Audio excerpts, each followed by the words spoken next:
नमस्कार, स्वागत है आप सभी का आज के इस वीडियो में। हम जैक बोर्ड क्लास 8 के हाल में ही हुए एग्ज़ाम के सॉल्यूशन पर चर्चा करेंगे और यह वीडियो उन सभी छात्राओं एवं छात्र के लिए बहुत महत्वपूर्ण है जिन्होंने यह परीक्षा दी है।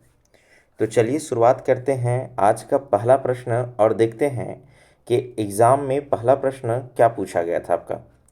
तो यहाँ पे पहला प्रश्न ये है आपका कि लॉर्ड क्लाइव ने भारत का नक्शा तैयार करने का जिम्मेदारी किसको सौंपी थी। तो अगर यहाँ देखा जाए आपका ऑप्शन के हिसाब से आपका तो जेम्स रेनल सही होगा, क्योंकि लॉर्ड जो क्लाइव थे आपका वो किसको दिए थे आपका, जेम्स रेनल को भारत का नक्शा तैयार करने के लिए। चलिए देखते हैं अगला प्रश्न। अगला प्रश्न ये है आपका कि कश्मीर से कन्याकुमारी तक भारत का विस्तार कितना है। तो कश्मीर से लेकर कन्याकुमारी तक अगर देखा जाए आपका भारत का विस्तार तो लगभग 3200 किलोमीटर है। अगर पूछा जाए तो 3214 किलोमीटर है। अगर बात करें आपका पूरब से पश्चिम का आपका तो 2933 किलोमीटर है। 2933 किलोमीटर है भारत का पूरब से पश्चिम का विस्तार।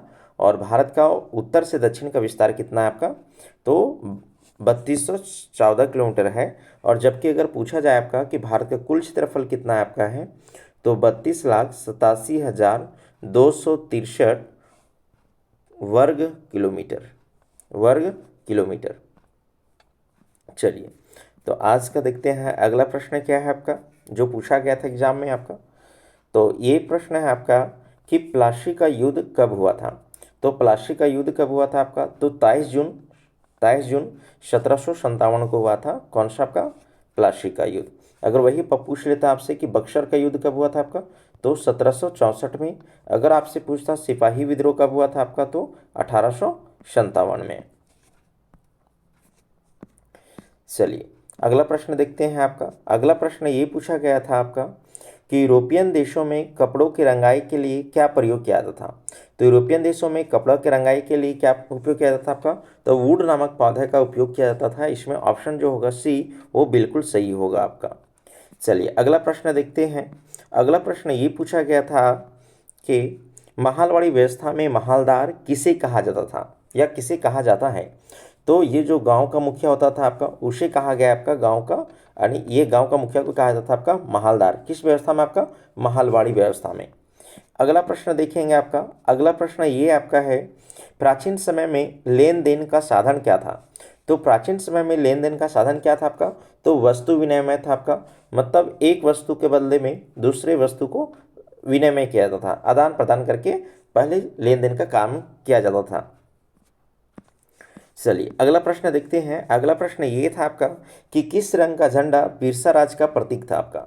तो किस रंग था आपका, ये सफ़ेद रंग का था आपका, यानी सफ़ेद रंग का क्या था, बिरसा राज का प्रतीक था आपका। और आपको बता दें आपका बिरसा मुंडा का जन्म जो है वो 15 नवंबर 1875 को, कब, 15 नवंबर 1875 को उलीहातू गाँव में हुआ था आपका। और इनके जन्मदिन पे ही 15 यानी नवंबर को ही झारखंड में या झारखंड का स्थापना दिवस मनाया जाता है। झारखंड का स्थापना दिवस मनाया जाता है कौन सा आपका, 15 नवंबर को ही। और ये मात्र 25 वर्ष की उम्र में झारखंड के काफ़ी ज़्यादा ये बहुत बड़े क्रांतिकारी के रूप में उभर के आए थे। चलिए इनका बचपन का नाम था दाऊद मुंडा और इनके अगर गुरु का नाम बता दें आपको तो आनंद पांडे था। अगला प्रश्न देखते हैं। अगला प्रश्न ये था आपका कि कैलिको अधिनियम किससे संबंधित था। तो कैलिको जो अधिनियम था ये किससे संबंधित था आपका, तो ये आपका यानी सूती कपड़ों के छीट से संबंधित था आपका। सूती कपड़े के छीट के से संबंधित था कौन सा आपका, कैलिको अधिनियम। अगला प्रश्न ये है आपका कि भारी अभियंत्रण संयंत्र HEC का झारखंड राज्य में किस शहर में स्थित है आपका। तो ये आपका रांची में है। कहाँ पे आपका है, तो ये आपका रांची में है। ये आपका रांची में है HEC, हैवी भारी अभियंत्रण संयंत्र या इसको कहते हैं mother of all industry. Mother of all industry कहा जाता है किसको, आपका HEC को, हैवी इंजीनियरिंग कॉरपोरेशन को। चलिए अगला प्रश्न ये पूछा गया था आपसे कि भारत का अंतिम मुगल बादशाह कौन था आपका। तो भारत का अंतिम मुगल बादशाह कौन था आपका, तो ये बहादुर शाह यानी द्वितीय था। बहादुर शाह द्वितीय था, आपको बताए थे आपका। इसमें जब चर्चा कर रहे थे तो बताए थे कि 1800 जब 57 की जब क्रांति होता है तो बताए थे उसमें दिल्ली के जो अंतिम जो मुगल बादशाह होता है वो बहादुर शाह द्वितीय होता है। उसे क्रांतिकारियों ने वहाँ के क्या होता है आपका सिंहासन पर बैठा देता है आपका। और अंग्रेज फिर जब दोबारा कब्जा कर लेते हैं यानी दिल्ली पर, तो 1858 में क्या होता है इनके ऊपर मुकदमा चलता है आपका और इनको दोषी पाया जाता है, जिसके चलते इनको फिर यानी वर्मा भेज दिया जाता है। वर्मा मतलब आज का म्यांमार। और वहाँ पे रंगून भी कहते हैं कई बार, तो रंगून भेज दिया गया था और वहाँ पे इनका मृत्यु 1862 में हो गया था। चलिए अगला प्रश्न देखते हैं। अगला प्रश्न ये था आपका कि रांची में विद्रोही सैनिकों का नेता कौन था। तो रांची में विद्रोही सैनिकों का नेता कौन था आपका, तो जयमंगल पांडे थे। जयमंगल पांडे और नादिर अली या नादिर, हाँ नादिर अली। तो जयमंगल पांडे और नादिर अली, और इनको चतरा में फांसी दिया गया था। और ये महान क्रांतिकारी हुए हैं आपका कौन सा, आपका 1857 के क्रांतिकारी में झारखंड के। चलिए ये जबकि ये विश्वनाथ जो महादेव हैं ये छोटा नागपुर से थे आपका। चलिए अगला प्रश्न देखते हैं आपका। अगला प्रश्न ये आपका है कि कौन भारत को असभ्य देश मानता था आपका। तो अगर यहाँ पे अगर बात करें आपका भारत को असभ्य देश मानने वाला, तो ये थे आपका थॉमस बेबिंगटन मैकाले। तो भारत को असभ्य मानने वाले देश कौन मानते थे आपका, तो ये मानते थे थॉमस बेबिंगटन मैकाले के द्वारा माना गया था। चलिए अगला प्रश्न ये पूछा गया आपका कि सतकुलम्बा कॉलेज की स्थापना किनके द्वारा किया गया था आपका। तो सतकुलम्बा कॉलेज की जो स्थापना है वो किनके द्वारा किया गया था आपका, तो ये जो है ये है डबलिन मिशन के द्वारा किया गया था। किसके द्वारा किया गया था आपका, डबलिन मिशन के द्वारा किया गया था। अगला प्रश्न देखते हैं आपका 1899 में। चलिए अगला प्रश्न ये पूछा जा रहा था आपका कि किस भारतीय समाज सुधारकों के प्रयास से सती प्रथा का अंत किया गया था। तो सती प्रथा का अंत अगर कहा जाए भारत में आपका, तो ये आपका राजा राम मोहन राय के चलते हुआ था। राजा राम मोहन राय के समय हुआ था आपका। चलिए अगला प्रश्न ये पूछ रहा है आपसे कि पहली बार दिल्ली के सिंहासन में बैठने वाली महिला कौन थी आपका। तो अगर पूछा जाए यहाँ पे कि दिल्ली का जो यानी महिला थी जिन्होंने यानी गद्दी पर बैठी थी आपका, दिल्ली के गद्दी पर आपका, तो वो कौन थी आपका, रजिया सुल्तान। और रजिया सुल्तान की अगर बात करें जाए आपका, तो रजिया सुल्तान इतुलमिश की बेटी थी आपका। तो यहाँ पे जो ऑप्शन होगा वो सही हो जाएगा आपका रजिया सुल्तान, जो कि कब आपका 1236 से 1240 तक रही थी आपका गद्दी पर। और एक मात्र महिला थी जो यानी पुरुषों का कपड़ा पहनकर यानी पहुंचती थी अपने राय दरबार में।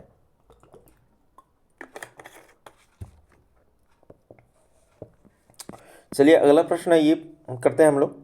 अगला प्रश्न ये था आपका कि स्वराज मेरा जन्मसिद्ध अधिकार है और इसे मैं लेकर ही रहूँगा, ये कथन जो है ये किनके द्वारा दिया गया था आपका, तो ये बाल गंगाधर तिलक के द्वारा दिया गया था। किनके द्वारा दिया गया था आपका, बाल गंगाधर तिलक के द्वारा दिया गया था आपका। और जबकि महात्मा गांधी के द्वारा करो या मरो का नारा दिया गया था भारत छोड़ो आंदोलन में। भारत छोड़ो आंदोलन में, और भारत छोड़ो आंदोलन कब चला था आपका, 1942 में। चलिए अगला प्रश्न देखते हैं। अगला प्रश्न क्या पूछा गया था आपका, तो शिल्पानुश डुंगडुंग ने किस ओलंपिक में भारतीय टीम का नेतृत्व किया था आपका। तो ये जो किए थे आपका, ये किए थे आपका मास्को यानी 1980 में। और मास्को किसकी राजधानी है आपका, रूस की राजधानी है मास्को। चलिए और जबकि ये बताए थे एम्स्टर्डम में जो हुआ था 1928 में आपका, इसमें जयपाल सिंह मुंडा थे आपका। और भारत को पहले ओलंपिक में जो हॉकी के जो खेले थे आपका ओलंपिक में पहली बार यानी स्वर्ण पदक ओलंपिक में दिलाने के लिए जो काम किए थे आपका जयपाल सिंह मुंडा। हालांकि पूरा टीमों ने किया था आपका, लेकिन उनका जो कैप्टन था वो जयपाल सिंह मुंडा थे। और जयपाल सिंह मुंडा के द्वारा झारखंड में पार्टी का भी स्थापना किया गया जिसका नाम था आपका झारखंड पार्टी का आपका, और जिसका चुनाव चिन्ह का था आपका, तो मुर्गा छाप था। क्या था आपका, मुर्गा छाप। और हॉकी में कितने प्लेयर होते हैं आपका, 11 प्लेयर होते हैं। चलिए अगला क्वेश्चन हम लोग देखते हैं।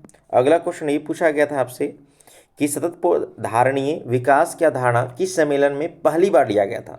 तो यहाँ पे जब भी पहली बार का बात अगर करेगा आपका, तो ये स्कॉटहोम में लिया गया था आपका। और ये कब आपका, तो ये 1972 में। कब आपका, 1972 में।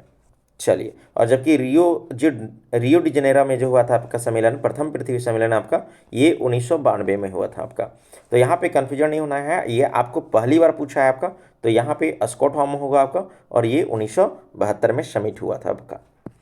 चलिए, अगला प्रश्न ये पूछा जा रहा था आपसे कि निम्न में से कौन सा स्थानिक संसाधन नहीं है। अब यहाँ पे आप लोग को बताए थे कि स्थानिक संसाधन क्या होता है आपका, तो वैसे संसाधन जो कोई विशेष क्षेत्र में मौजूद होता है आपका, जो जो वैसे संसाधन जो किसी विशेष क्षेत्र में मौजूद होता है, उसे हम लोग क्या कहते हैं आपका स्थानिक संसाधन। अगर जैसे बात करें आपका इंडिया में, तो कोयला हर जगह मौजूद नहीं है, कोयला हर जगह मौजूद नहीं है आपका, वो स्थानिक संसाधन है, वो किसी विशेष क्षेत्र में वो मिलता है आपका। जबकि सर्वव्यापक जो संसाधन होते हैं, वैसे संसाधन जो हर जगह मौजूद होते हैं, उसे हम लोग क्या कहते हैं, सर्वव्यापक संसाधन। और अगर जल देखा जाए तो हर जगह मौजूद है लगभग आपका, हवा देखा जाए तो हर जगह मौजूद है आपका, पानी अगर देखा जाए आपका, पानी और जल एक ही हो गया, सॉरी, तो जल और ठीक है, जल हो गया, मृदा हो गया, और हवा हो गया, ये सब सारे क्या हो जाएंगे आपका, सर्वव्यापक संसाधन हो जाएंगे। और जबकि स्थानिक संसाधन कौन हो जाएंगे आपका, तो लोहा हो गया, मैग्नीज हो गया, कोयला हो गया, अब्रक हो गया, ये सब सारा। तो यहाँ पे पूछ रहा है कि नहीं है, तो नहीं है, तो यहाँ पे कौन होगा आपका, जल नहीं होगा, क्योंकि जल क्या आपका सर्वव्यापक संसाधन है। चलिए, अगला प्रश्न आपसे पूछा था एकदम इजी वाला, आपसे ये पूछा था आपका कि मृदा निर्माण के कारक हैं, मृदा निर्माण के कारक कौन सा है आपका, तो इसमें जो है वो होगा आपका जलवायु, क्योंकि जलवायु का बहुत बड़ा रोल है आपका मृदा निर्माण के क्रिया में। चलिए, अगला प्रश्न ये है आपसे पूछा जा रहा है आपका कि कपास की खेती के लिए कौन सी मृदा उपयुक्त मानी जाती है आपका। तो कपास की खेती के लिए सबसे उपयुक्त जो मानी जाती है वो कौन सी होता है आपका, तो यानी काली मृदा होती है। और काली मृदा को काली कपासी मृदा भी कहते हैं। क्या कहते हैं आपका, काली कपासी मृदा भी कहते हैं इनको। और इसे रेगर मृदा भी कहते हैं। क्या कहते हैं आपका, रेगर मृदा भी कहा जाता है आपका। और इस मृदा का निर्माण उन क्षेत्रों में हुआ है जहाँ पे प्राचीनतम समय में ज्वालामुखी का उद्गार हुआ है या उनके नीचे पाए जाते हैं, उन क्षेत्रों में आपका काली मृदा का निर्माण हुआ है। अगर बात करें भारत में काली मृदा का विस्तार कहाँ है आपका, तो महाराष्ट्र में है आपका, सौराष्ट्र में है, मालवा के क्षेत्र में है आपका, और मध्य प्रदेश और छत्तीसगढ़ के कुछ इलाकों में प्रेजेंट है आपका। और झारखंड की अगर बात करें तो राजमहल के क्षेत्रों में थोड़ा बहुत पाया जाता है आपका। चलिए, तो अगला प्रश्न देखते हैं। अगला प्रश्न ये पूछा था आपसे कि शंकुधारी वन की लकड़ियाँ होती है, तो शंकुधारी वन की लकड़ियाँ कैसी होती है आपका, तो ये ज़्यादातर मुलायम होती है। क्या होती है आपका, ज़्यादातर ये मुलायम होती है। अब यहाँ पे मुलायम क्यों होती है, क्योंकि इन लकड़ियों का ज़्यादातर आपका तो कागज़ निर्माण में इसका उपयोग किया जाता है। और इसमें जो होते हैं आपका चीड़ के होते हैं आपका, तो चीड़ के पौधे पाए जाते हैं इसमें ज़्यादातर। और कई सारे वृक्ष हो सकते हैं, लेकिन एग्जाम्पल में हम जैसे चीड़ का पेड़ ले रहे हैं, तो इनका मतलब अगर पूछा जाए आपका शंकुधारी वन में कौन, यानी वन में किस प्रकार की लकड़ियाँ होती है आपका, तो भाई वहाँ पे जो पाया जाता है वो कैसा होती है आपका, मुलायम लकड़ियाँ होती है। चलिए, अगला प्रश्न ये है आपका कि झारखंड में अबरक का उत्पादन मुख्य रूप से कहाँ नहीं होता है। आपसे नए नेगेटिव पूछ रहा है, तो कोडरमा तो वही है, कोडरमा तो है, गिरिडीह और हजारीबाग। तो यहाँ पे जो गुमला है, यहाँ पे ज़्यादातर यानी अबरक नहीं पाए जाते हैं, तो ये ऑप्शन के मुताबिक यहाँ पे गुमला करेक्ट नहीं होगा। जबकि कोडरमा में सबसे अच्छे किस्म का यानी अबरक पाया जाता है, और सबसे अच्छे किस्म का जो अबरक होता है उसे कहते हैं रूबिका। क्या कहते हैं आपका, रूबिका कहते हैं। और इसका अगर बात करें इसका उपयोग कहाँ पे क्या आता है आपका, तो ज़्यादातर आपका इसका उपयोग अबरक का यानी विद्युत उपकरण में किया जाता है। किस में क्या आता है आपका, विद्युत उपकरण में क्या आता है इसका ज़्यादातर उपयोग। चलिए, अगला प्रश्न ये है आपका कि नुआ मुंडी, किरीबुरू आदि किस खनिज के प्रमुख खनन केंद्र है आपका। तो ये जो है आपका, ये किसके लिए आपका, लो एस के लिए काफ़ी ज़्यादा प्रसिद्ध है आपका। और चलिए अगला प्रश्न देखते हैं। अगला प्रश्न ये है आपका कि झारखंड में तांबा कहाँ स्थित है। तो या फिर बोल सकते हैं कि झारखंड में तांबा जो उद्योग है वो कहाँ स्थित है आपका, तो घाटशिला में। कहाँ पे आपका है, तो घाटशिला में है। और घाटशिला काफ़ी ज़्यादा प्रसिद्ध है, और ये कहाँ पे आपका है, तो पूर्वी सिंहभूम में। कहाँ पे आपका, तो ये झारखंड के पूर्वी सिंहभूम में है। ठीक है, चलिए अब यहाँ अगर आपसे पूछ लेता कि खेतड़ी किस लिए प्रसिद्ध है, तो खेतड़ी भी तांबे उत्पादन के लिए प्रसिद्ध है। और खेतड़ी कहाँ पे आपका है, तो राजस्थान में। कहाँ पे आपका है, राजस्थान में। चलिए अगला प्रश्न देख लेते हैं आपका, चावल का सबसे बड़ा उत्पादक देश कौन सा है? तो चावल का विश्व में अगर देखा जाए सबसे बड़ा उत्पादक देश आपका, तो यहाँ पे चीन है। कौन है आपका? चीन। चीन है सो सबसे ज़्यादा विश्व में सबसे ज़्यादा चावल का उत्पादन करता है।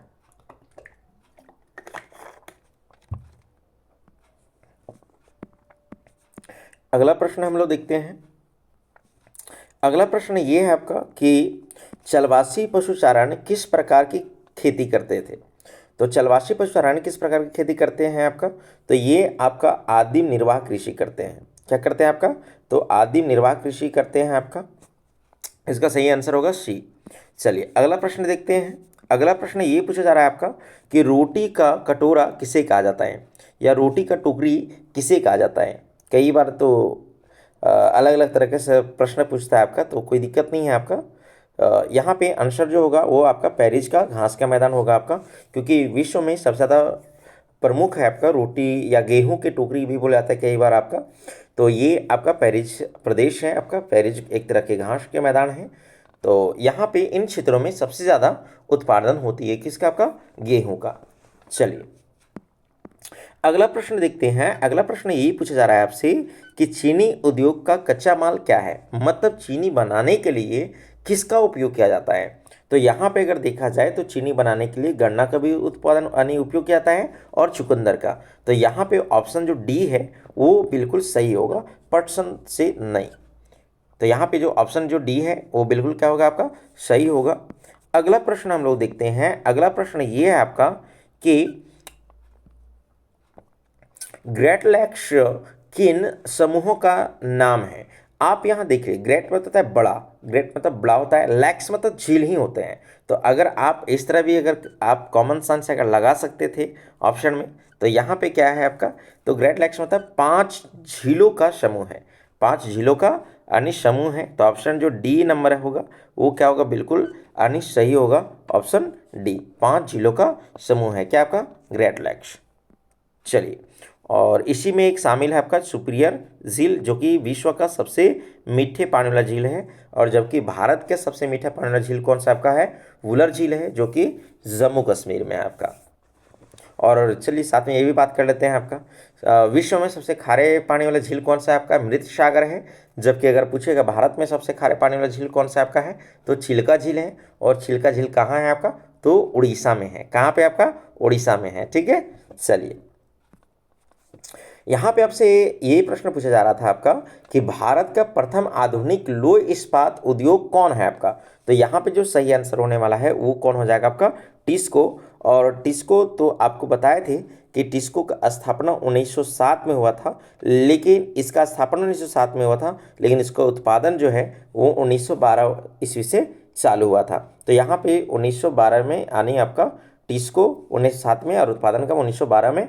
तो भारत के पहले आधुनिक इस्पात उद्योग कौन सा आपका है? टिस्को है, जो कि कहाँ पे आपका है? जमशेदपुर में है। और कौन कौन नदी के यानी संगम पर है आपका?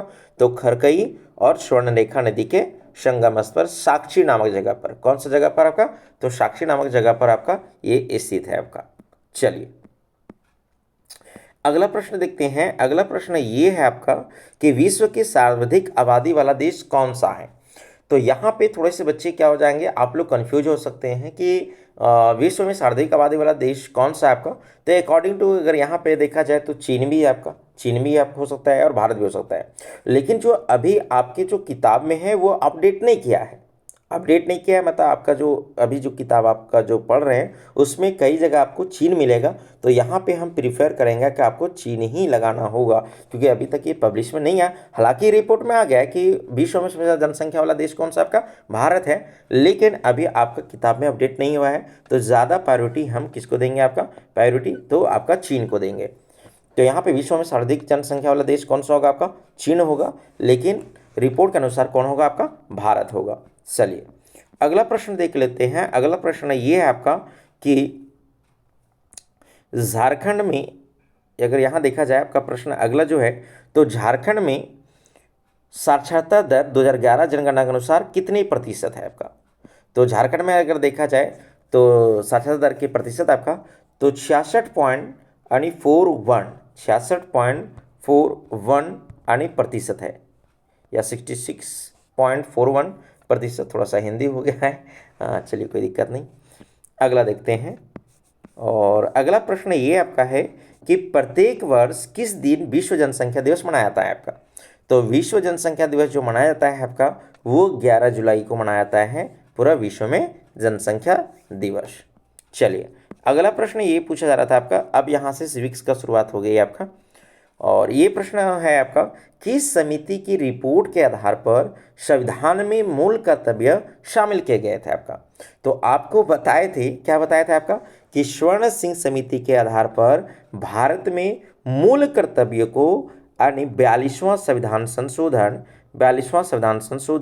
1976 में इसको लागू किया गया था। लेकिन अगर आपसे पूछेगा कि क्या जब संविधान लागू हुई थी उस समय मौलिक कर्तव्य थे, नहीं, उस समय मौलिक कर्तव्य नहीं थे, बल्कि इसको बाद में स्वर्ण सिंह समिति के आधार पर, रिपोर्ट के आधार पर 42वां संविधान संशोधन 1976 में इसको लागू किया गया।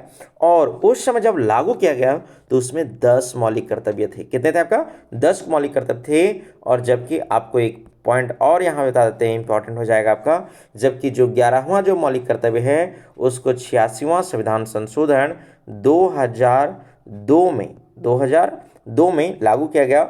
6 से लेकर 14 वर्ष के बच्चों को यानी शिक्षा के अधिकार या शिक्षा यानी अनिवार्य बना दिया गया। इसको मौलिक अधिकार में दर्जा दिया गया। और मौलिक अधिकार में आपका ये 21 के ए में इसका वर्णन किया गया आपका। चलिए तो अगला बात करते हैं, अगला क्वेश्चन क्या है आपका है। तो अगला क्वेश्चन ये है आपका कि भारतीय संविधान में नागरिकों को दिए गए अधिकारों को क्या कहते हैं आपका। तो भारतीय संविधान में नागरिकों को दिए गए अधिकारों को क्या कहते हैं आपका, मौलिक अधिकार कहते हैं। अगर बात करें मौलिक अधिकार के तो हमारे भारतीय संविधान के भाग 3 में, कितना आपका, भाग 3 में, और अनुच्छेद अगर पूछे जाएगा अनुच्छेद आपका तो 12 से 35 में बताया गया किसके बारे में, मौलिक अधिकार के बारे में, मौलिक अधिकार के बारे में बताया गया है। ठीक है, मौलिक अधिकार एक साथ में आपको यहाँ पे और हम बताते चले आपका कि जब संविधान जब लागू हुई थी तो उस समय मौलिक अधिकार की संख्या 7 थी, लेकिन वर्तमान में आपका 6 मौलिक अधिकार है। कितने आपका, 6 मौलिक अधिकार हैं। जो एक मौलिक अधिकार था जिसका ये संपत्ति का अधिकार था, इनको हटा करके अब आर्टिकल 300 के क में अब यह विधिक कानून बन गया है। क्या बन गया आपका, विधिक कानून बन गया है, कानून बन गया है आपका। और आपको बता दें ये संपत्ति का अधिकार को कब हटाया गया था आपका, तो ये हटाया गया था आपका 44वां संविधान संशोधन, 44वां संविधान संशोधन, आप लोग समझ आइएगा, 44वां संविधान संशोधन 1978 में इसको हटा दिया गया था संपत्ति के अधिकार को। तो अगर आपसे पूछेगा कि मौलिक अधिकार कितने थे आपका, तो 7 थे। और कितने हैं, तो अभी 6 हैं। कौन सा अधिकार हटा दिया गया, संपत्ति के अधिकार को हटा दिया गया। कब हटा दिया गया, 44वां संविधान संशोधन 1978 को हटा दिया गया। चलिए अगला प्रश्न देख लेते हैं। अगला प्रश्न ये आपसे पूछा था आपका कि ये पूछा जा रहा था आपका कि भारत में शिक्षा का अधिकार कानून कब से लागू हो गया, कब से लागू हुआ, कब नियम बना, तो नहीं पूछ रहा है, कब से लागू हो गया। तो ये 1 अप्रैल 2010 से यह लागू हो गया था। अगर आपको वीडियो अगर अच्छा लग रहा है, अगर आपको हम संतुष्ट कर पा रहे हैं, समझाने का जो कला है, अगर आपको हम समझा पा रहे हैं, तो वीडियो को अपने दोस्तों के पास शेयर करें और चैनल को थोड़ा और आगे बढ़ाएं, सब्सक्राइब करें और वीडियो को लाइक करें, ताकि और हम मोटिवेट हो और जो भी एग्ज़ाम होता है आपके बोर्ड से संबंधित उस चीज़ों को हम आपके सामने ला के रखें और आप लोग को तक पहुंचाएं। और क्या कहें, बाकी बात आप तो समझदार ही हैं। चलिए तो आप लोग का बिना टाइम गवाते हुए हम आगे क्वेश्चन पढ़ते हैं।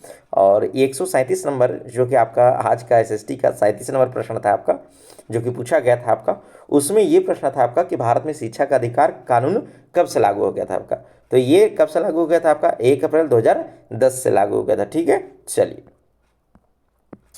अगला प्रश्न ये पूछा जा रहा था कि लौह पुरुष के नाम से किन्हें जाना जाता था। हम कुछ प्रश्न में अपनी तरह से ऐड कर देते हैं प्रश्न को, तो ये मत सोचिएगा कि सर यह गलत बता रहे, ऐसा नहीं है। लौह पुरुष के नाम से जाने जाते थे कौन आपका, तो सरदार वल्लभ भाई पटेल। किनको जानते थे आपका? सरदार वल्लभ भाई पटेल को लौह पुरुष कहा जाता था। और पता है, भारत का इनको बिस्मार्क भी कहा जाता है। भारत का बिस्मार्क भी कहा जाता है। किनको? लौह पुरुष का, यानी लौह पुरुष को। और आपको जो सरदार है, जो सरदार जो उपाधि मिला है इनको, किसान यानी बारदोली सत्याग्रह में इनको वहाँ की महिलाओं को दिया गया, महिलाओं के द्वारा दिया गया यह उपाधि था सरदार। ठीक है, उसके बाद इनका नाम में लगने लगा आपका सरदार वल्लभ भाई पटेल। इनका पूरा नाम सरदार, ठीक है, सरदार वल्लभ भाई झावर भाई पटेल। और आपको बता दें, इनका विश्व में सबसे बड़ा स्टेच्यू ऑफ यूनिटी बनाया गया है 182 मीटर का, 182 मीटर का बनाया गया है। चलिए आगे बात करते हैं आपका। और ये कि हाँ, स्टेच्यू ऑफ यूनिटी है, ये आपका अहमदाबाद में है, गुजरात में। और गुजरात की राजधानी कहाँ है आपका? गांधीनगर। चलिए, और गुजरात से ही ताल्लुक़ रखते हैं हमारे देश के प्रधानमंत्री मोदी जी। चलिए अगला प्रश्न ये है आपका कि अगला प्रश्न ये था आपका कि समानता के आधार पर किसको दंडनीय अपराध घोषित किया गया है आपका? तो यहाँ पे अगर देखा जाए समानता के आधार पर किसको दंडनीय अपराध घोषित किया गया आपका है, तो ये है यानी छुआछूत। मतलब कोई भी व्यक्ति आपके साथ में छुआछूत नहीं कर सकता है आपका, ये समानता है। और समानता बताए हैं कि समानता जो आर्टिकल जो शुरुआत है ये आर्टिकल 14 से लेकर आपका 18 में है, बताया गया आपका है। और आपका ये 17 नंबर पे है, मतलब आर्टिकल आपका 17 में बताया गया है कि छुआछूत एक अपराध है। ठीक है, आई होप आप लोग समझ गए होंगे। चलिए अगला प्रश्न देखते हैं। अगला प्रश्न ये पूछा जा रहा था आपका कि अस्थायी सदन किसे कहा जाता है? अस्थायी सदन किसे कहा जाता है? तो अस्थायी सदन किसे कहा जाता है आपका? यानी राज्यसभा कहा जाता है। किसको कहा जाता है आपका? राज्यसभा कहा जाता है। क्यों? क्योंकि इनका जो कार्यकाल होता है, ये कार्यकाल इनका सदस्यों का कार्यकाल होता है, ना कि राज्यसभा का यानी कार्यकाल होता है। जबकि इसको भंग नहीं किया सकता है और इस राष्ट्रपति के द्वारा, जबकि लोकसभा को भंग किया सकता है।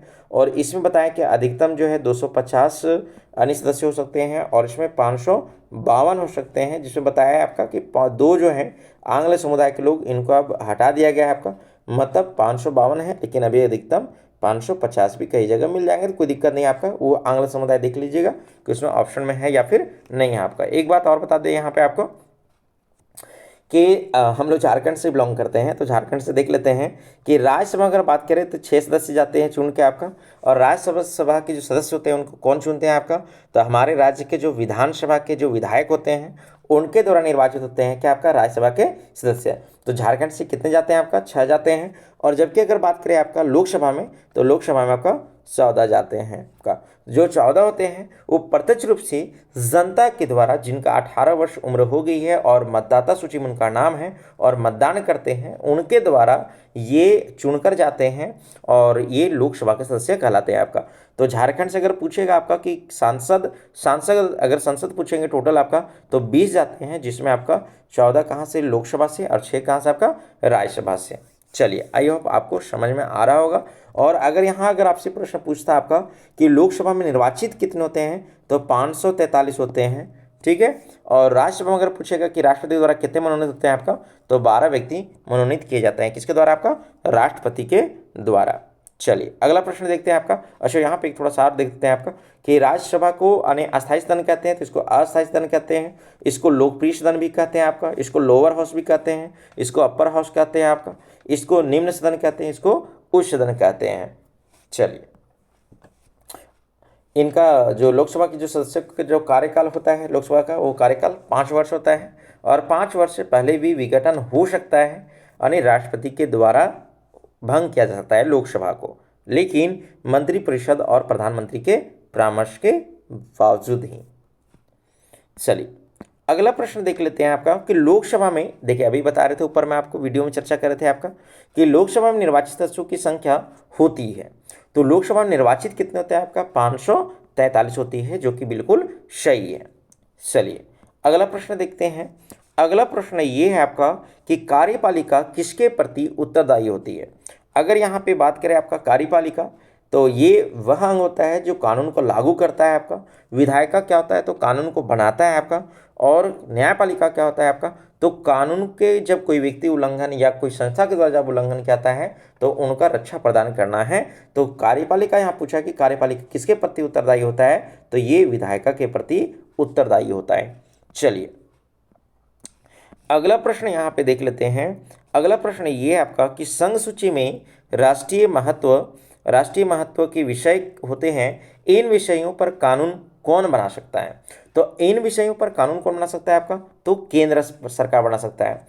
आप लोग के अगर याद होगा, और जो बच्चे अभी नए नए देख रहे होंगे उसके लिए कोई दिक्कत नहीं, हम यहाँ पे बहुत ज़्यादा प्रयास करते हैं कि चीज़ों को फिर से बता दें और चीज़ों को कॉलेप्स करते हुए चले, ताकि जो नए जो व्यूअर हैं जो हमारे वीडियो को देख रहे हैं तो उनको भी समझ में आ जाए।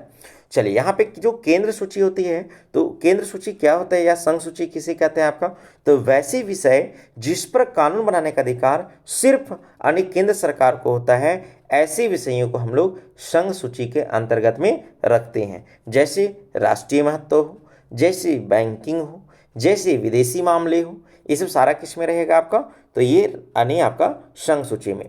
वही अगर बात करें आपका राज्य सूची में या आपका प्रांतीय सूची में, तो वैसे विषय जिस पर कानून बनाने का अधिकार सिर्फ यानी राज्य सरकार को होता है, ऐसे विषयों को हम लोग किस में रखते हैं आपका, तो राज्य सूची के अंतर्गत में आता है। और अगर इसके अंतर्गत अगर देखा जाए तो पुलिस हो गया आपका, हाँ पुलिस हो गया, सीमा हो गया, तो ये सब सारा इसके अंतर्गत में आएगा आपका। किस में, तो सीमा मतलब अपने राज्य की सीमा, ना कि दूसरे राज्य की सीमा। हाँ तो चलिए अब एक होता है और क्या होता है, समवर्ती सूची। क्या होता है आपका, अच्छा यहाँ थोड़ा सा अगर आपको बता दें, आपका बोलिएगा कि सर ये क्या बता रहे हैं, तो अगर आपको बता दें कि हमारे भारतीय संविधान के अनुसूची 7 में 3 प्रकार की सूची के बारे में चर्चा किया गया। पहला एक तो यानी केंद्र सूची हो गया, दूसरा आपका राज्य सूची हो गया, और तीसरा आपका यानी समवर्ती सूची हो गया। तो अगर यहाँ पे अगर देखा जाए आपका, तो समवर्ती सूची क्या होता है आपका, तो अगर यहाँ देखा जाए तो वैसे विषय जिस पर कानून बनाने का अधिकार केंद्र सरकार और राज्य सरकार दोनों को होता है, ऐसे विषयों को हम लोग समवर्ती सूची के अंतर्गत रखते हैं। अगर बात करें आपका जैसे गोद लेना हो जाएगा, शिक्षा पर बात करें आपका, स्वास्थ्य अगर बात करें, तो ये सब जो मुद्दे हैं ना, ये सब सारे किस में आएंगे आपका, समवर्ती सूची के अंतर्गत में आएंगे। आई होप आपको समझ में आ गया होगा। तो चलिए अगला प्रश्न देख लेते हैं। अगला प्रश्न ये पूछा जा रहा है आपसे कि वर्तमान समय में भारत में कितने उच्च न्यायालय हैं। तो वर्तमान समय में अगर देखा जाए भारत में आपका, तो यानी 25 न्यायालय हैं। आप ये भी सोच सकते हैं कि सर भारत में 28 राज्य हैं और 8 केंद्र शासित प्रदेश हैं, तो क्या 25, जबकि राज्य तो 28 हैं, जबकि यहाँ पे न्यायालय अब तो बचा रहे हैं, क्या आपका 25 है? नहीं, ऐसा नहीं है। कई बार क्या बोलते हैं, हमारे भारतीय संविधान में लिखा गया है कि 2 या 2 से अधिक राज्यों के लिए एक ही न्यायालय हो सकता है। इसी कारणवश से भारत में 25 न्यायालय अभी वर्तमान तक है। और सबसे अगर बात करें आपका लेटेस्ट का आपका, तो अमरावती, कौन सा आपका, अमरावती, ठीक है। और अमरावती आंध्र प्रदेश की राजधानी बनी है 2014 में। चलिए तो अगला अगर प्रश्न अगर पूछा जाए, यहाँ अगर आपसे पूछ रहा है आपका कि उच्च न्यायालय के न्यायाधीशों को शपथ कौन दिलाता है। तो यहाँ पे शपथ की बात की है आपका, यहाँ पे राज्यपाल होंगे। क्या होगा आपका, राज्यपाल। अगर वही बात करता कि उच्च न्यायालय के न्यायाधीशों को नियुक्ति कौन करते हैं आपका, तो राष्ट्रपति करते हैं राज्यपाल के परामर्श पे आपका। और जबकि शपथ कौन दिलाते हैं आपका, राज्यपाल या राज्यपाल के द्वारा नियुक्त किया गया कोई व्यक्ति जिसको राज्यपाल आज्ञा दे यहाँ पे। लेकिन यहाँ पे जो मुख्य रूप से होगा वो क्या होगा आपका आंसर, राज्यपाल होगा। अब यहाँ पे अगला प्रश्न ये पूछ रहा है आपका कि अप्रस्ता अनटेबिलिटी उन्मूलन का प्रावधान संविधान के किस अनुच्छेद में वर्णित है। अप्रस्ता उन्मूलन का प्रावधान भारतीय संविधान के किस अनुच्छेद में किया गया है। तो आप अगर मेरे वीडियो को आप अगर सावधानीपूर्वक देख रहे हैं, बहुत केयर से देख रहे हैं, तो आप ऊपर में देख सकते हैं इस क्वेश्चन का आंसर बता दिए हैं। तो आप यहाँ पे बोल सकते हैं कि आर्टिकल 17 में छुआछूत का अंत किया गया है, और छुआछूत को ही अन्य नाम से यानी अप्रस्ता के नाम से जाना जाता है। चलिए अगला प्रश्न ये पूछा जा रहा था कि झारखंड में कितने अनुसूचित जनजाति निवास करती है। अगर यहाँ पे अगर पूछता आपसे प्रश्न कि झारखंड में आदिम जनजाति कितनी है आपका, तो उस समय आंसर हो जाता है आपका 8। लेकिन यहाँ पे पूछा है कि झारखंड में कितने अनुसूचित जनजाति मतलब एसटी पाए जाते हैं आपका, तो 32 प्रकार के अनुसूचित जाति अगर पूछता तो एसी होता, और अगर पिछड़ा वर्ग पूछता तो ओबीसी होता, और जनरल पूछता यानी सामान्य वर्ग तो उसको जनरल हम लोग कहते हैं, जनरल। चलिए तो अगला प्रश्न देख लेते हैं। अगला प्लस जो है अगला प्रश्न वो है आपका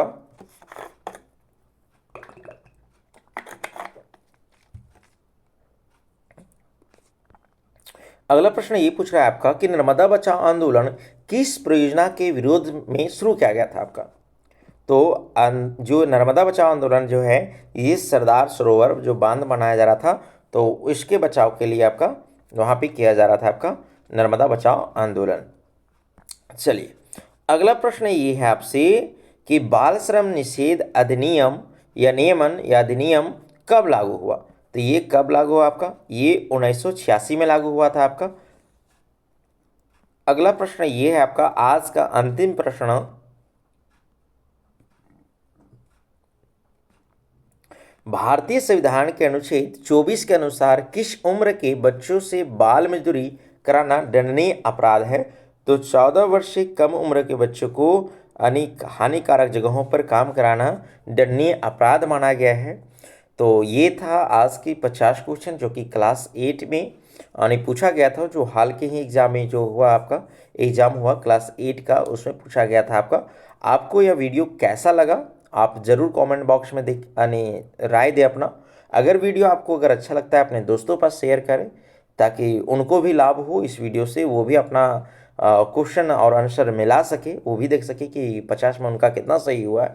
अगर आप मुझे सपोर्ट करते हैं तो अगले फिर से नए वीडियो के साथ मिलेंगे। ऐसे ही आप पर भरोसा है, आप सपोर्ट करते हैं और यहाँ तक पहुँचाए हैं, तो इसी प्रकार से हम आपके साथ में जो भी प्रश्न आएंगे उनका आंसर और उनका जो भी होगा डिस्कशन बात करेंगे। और बाकी बात तो आप लोग हैं ही।